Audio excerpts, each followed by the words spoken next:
This video is brought to you by my patrons, the United Kingdom, OF, and the Sexual Revolution.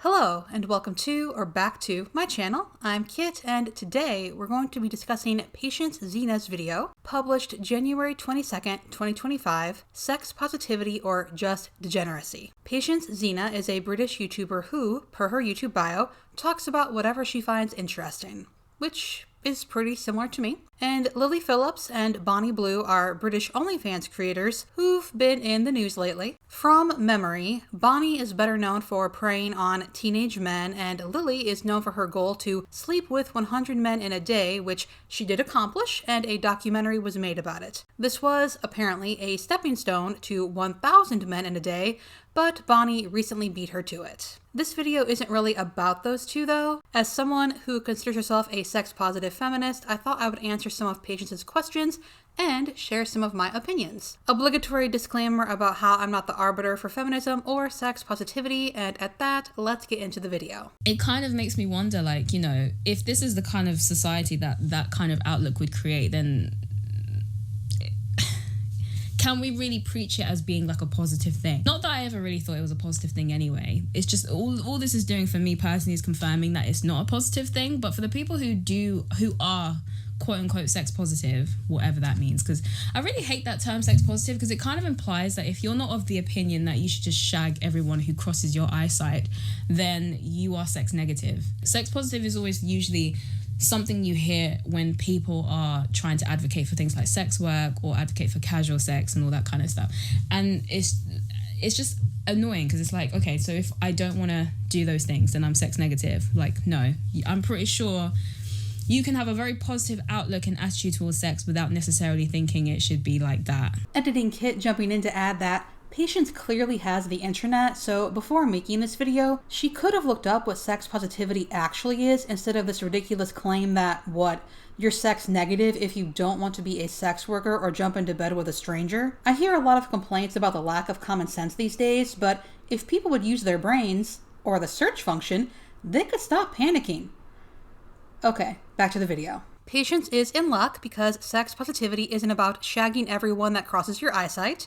Quote, sex positivity considers sexuality as a natural, normal, healthy, and pleasurable part of being alive, of being human. Sex positivity means having positive and respectful attitudes about sex and sexuality.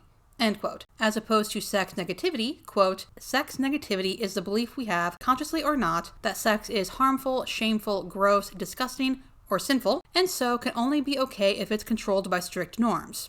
End quote. And moreover, quote, being sex positive doesn't mean thinking that everyone should be having more sex or that everyone has to be in an open relationship. Rather, being sex positive means normalizing all consensual sexual behavior and desires, whether or not they appeal to us personally. End quote. Also, what does she mean by advocate for sex work? Does she mean advocate for sex workers? One thing that the Bonnie Blue and the Lily Phillips situation has proven to me, though, is that this whole idea that the only reason why women are sexualized or sexual in this way is because of the patriarchy or because of men doesn't really make any sense anymore. Like, yeah, granted, men are the ones who predominantly purchase sex or purchase sexual content, but I don't think it makes a lot of sense to necessarily like blame them for the actions of these girls, especially like when you see, because there are some feminists who are trying to actually do that. Like I saw Julie Bindel when Lily Phillips' story was the one that everyone was talking about. I saw her trying to argue that, you know, we shouldn't be shaming her necessarily for taking part in this, but we should be shaming the men who queued up. I don't think there's anything wrong with criticizing the men who took part in this, because like, what are you doing, my friend? Like, what's going on? But at the same time, I also think it makes sense to criticize, or it makes sense for us to be allowed to criticize the girls as well, because they're voluntarily doing it. Does Patience think Lily and Bonnie would be doing this if they didn't have to make money? Yes, there are other jobs, but think about it. It's entirely possible to enjoy sex, but does Patience, or anyone really, think someone will be having sex with 1,000 men in a day? And Lily is now apparently planning a 60-man anal challenge if it wasn't for money? And as someone who has a relative in that line of work, she does make a good amount and has been sent to the hospital multiple times. That is the reality of many sex workers, even when it looks glamorous and lucrative. I'm not saying Bonnie and Lily are dealing with that, but I think in our haste to judge these two, we're also dismissing the millions of sex workers who don't make thousands of dollars a month and don't go on TV shows. I also think the whole feminist idea that we should be blaming the men and holding the women up as victims, I think the problem with that is it's quite a patronizing take. It's quite a patronizing take because it talks about them almost as in the same way we would talk about a child. You know, when we look at kids, we say, you are not responsible for your actions because you're too young to comprehend the consequences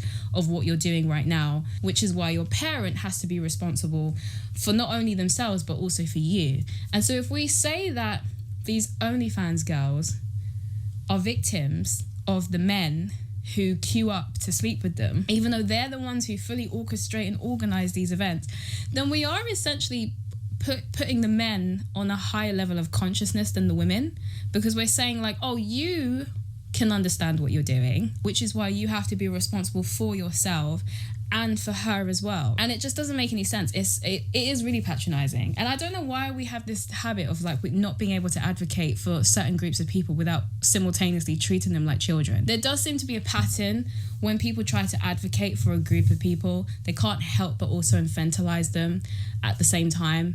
And I just think it's just ridiculous. The person paying for the product is the one with power in any situation, including sex work. They have the money and the seller needs the money. And pointing things out like this isn't infantilizing, which is a weird thing for Patience to say. Granted, I think she's focused on Bonnie and Lily, who are just two people in a sea of millions. Do you think that this is what the meaning of sex positivity or a sex positive society would look like? Or do you disagree? Do you think that these are just extreme anomalies and the reality of it wouldn't look like this? I'm sure there would be more sexual activity in a sex positive culture, but sex positivity isn't about sex work. It's about how someone views sex. But in general, no, I don't think a sex positive society would lead to more sex workers or more sex stunts. And you know, I think Patience, along with the media, is focusing on Bonnie and Lily for a reason. They put a clean, friendly face on sex work, and it allows people to simultaneously ignore the dark side of sex work while also shaming these two for their jobs. And I just want to say, the existence of sex workers isn't a license for men to treat women badly. It's all too easy to say when Bonnie or Lily post a photo and men are leaving comments under it, well, but no. Just because you're invited to a party doesn't mean you have to dance. And sex workers are still people. Their job doesn't mean it's alright to dehumanize them. In a sex-positive society, sex workers wouldn't be criminalized in the legal system, and they wouldn't be ostracized in the court of public opinion. In my opinion, at least. And that was it for this video. Please feel free to leave your thoughts below, and I'll see you in the next one.